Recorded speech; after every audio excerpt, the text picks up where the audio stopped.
Hi, this video is about a collection of books by John Feyerabend. This particular group of books is wonderful if you have an infant toddler room, so I'll just show you them first. Got a book of lullabies, and I'll talk about each. Bounces, wiggles and tickles, and tapping and clapping.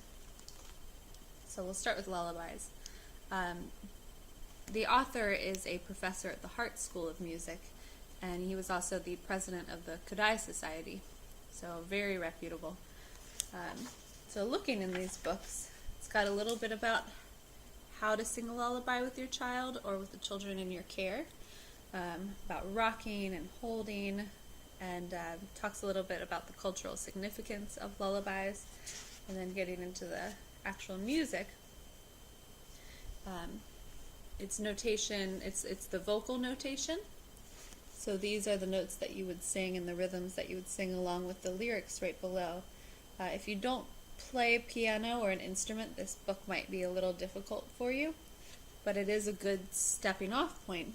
Even if you don't play these instruments, it gives you a lot of good repertoire ideas. So what you could do is, grab this book and look it up and then go search for recordings of these songs, and you could learn them that way.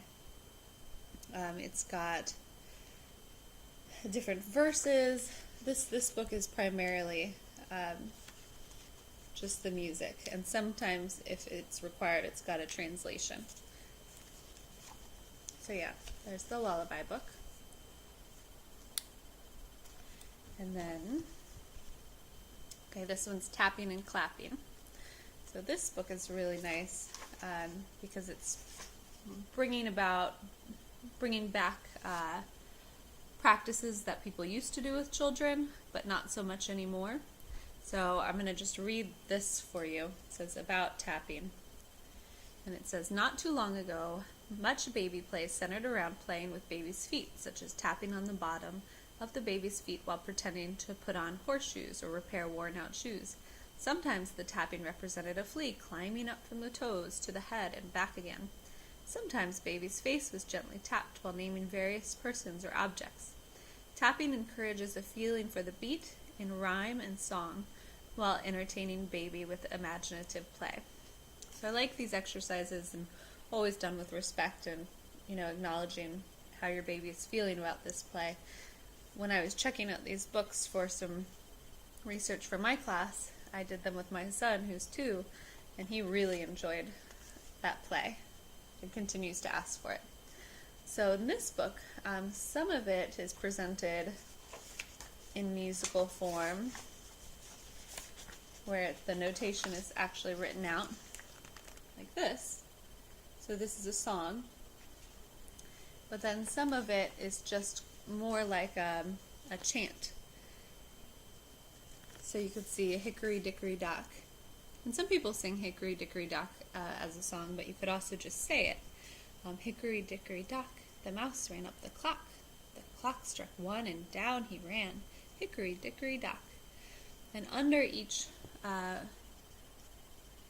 line of text, it's got in italics some suggestions. So it says hickory dickory dock, and then under it says, with 2 fingers walk up baby's arm.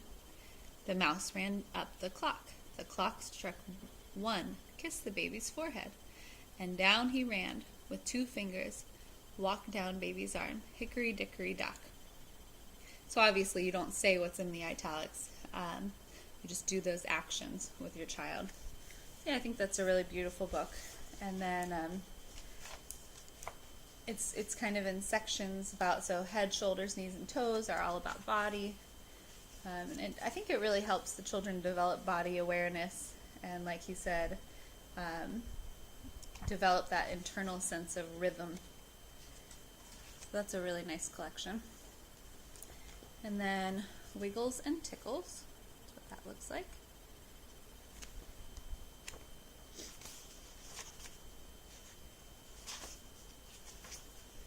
So here it says, for many years, baby's fingers and toes have played the role of pigs, cows, and other characters.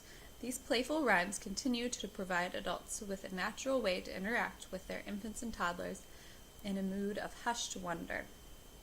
When sharing these rhymes, wiggle baby's fingers or toes with the beat of the rhyme. So yeah, this is what this looks like. Again, it's not, some of it's just chanting.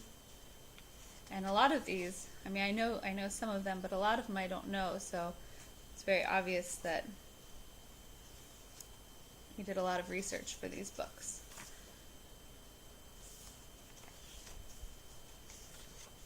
There's some music, but most of it are chants or rhymes. So that is Wiggles and Tickles. And then lastly, this book is called Bounces.